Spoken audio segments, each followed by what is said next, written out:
সাকিব আল হাসান একজন খেলোয়াড়। সাকিব আল হাসান ক্রিকেটার। সে বাইতুল মোকাররমের খতিব হইতে যায় নাই। গত বছর গণঅভ্যুত্থানে আওয়ামী লীগ সরকারের পতনের পর দেশ ছেড়েছেন শেখ হাসিনা সহ দলটির অনেক নেতাকর্মী। এরপর গ্রেফতার হয়েছেন অনেকেই, আত্মগোপনেও রয়েছেন কেউ কেউ। আওয়ামী লীগের রাজনীতি করা ক্রীড়াঙ্গনের প্রভাবশালী অনেকেই পালিয়ে বেড়াচ্ছেন।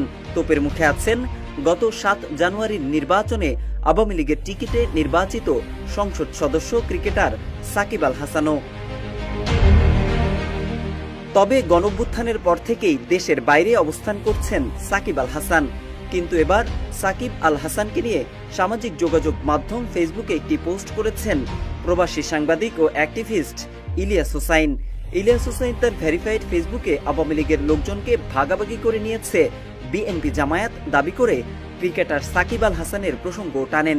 ইলিয়াস হোসাইন তার ফেসবুক পোস্টে লেখেন, আওয়ামী লীগের চোর বাটপার সবাইকে বিএনপি জামায়াত ভাগাভাগি করে নিয়েছে, তাহলে সাকিব আর কি দোষ করলো প্রশ্ন রাখেন তিনি। এরপর ইলিয়াস আরও লেখেন, সাকিবের তো দেশের জন্য অনেক অবদান, তার বিষয়ে ভেবে দেখার অনুরোধ। প্রশ্ন আসছে, ইলিয়াস হোসাইন এই মন্তব্যের মাধ্যমে কি সাকিব আল হাসানের প্রতি নমনীয় হওয়ার ইঙ্গিত দিয়েছেন? তবে কি দেশে আসছেন লিজেন্ডারি ক্রিকেটার সাকিব আল হাসান?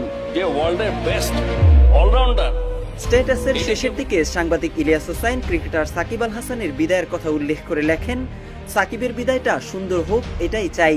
পাশাপাশি ইলিয়াস হোসাইন সাকিবের পরিবার বিএনপি পন্থী উল্লেখ করে লেখেন, আরেকটা বিষয় বলে রাখি, সাকিবের পুরো পরিবার কিন্তু বিএনপি পন্থী। এ ব্যাপারে এলাকায় খোঁজ নিয়ে দেখার কথাও জানান ইলিয়াস হোসাইন।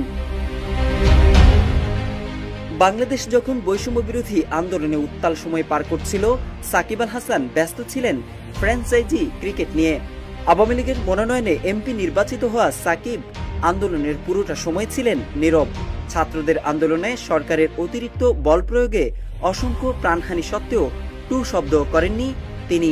সমাজের সকল শ্রেণীর মানুষ তো বটেই, সাকিবের জাতীয় দলের অনেক সতীর্থ এই আন্দোলনে সমর্থন জানিয়েছিলেন। এদিকে বিশ্বসেরা অলরাউন্ডার সাকিব আল হাসান আওয়ামী লীগ সরকারের পতনের 2 মাস পর বৈষম্যবিরোধী ছাত্র আন্দোলন নিয়ে নিজের অবস্থান এবং রাজনীতিতে আসার বিষয়টিও পরিষ্কার করেছিলেন। নিজের ভেরিফাইড ফেসবুক পেজে এক পোস্টের মাধ্যমে আন্দোলনে সরব উপস্থিত না থাকতে পেরে দুঃখ প্রকাশ করেছিলেন তিনি। পোস্টে সাকিব বিদায় বেলায় যেন সবাই তার পাশে থাকেন সেই আকুতিও জানিয়েছিলেন।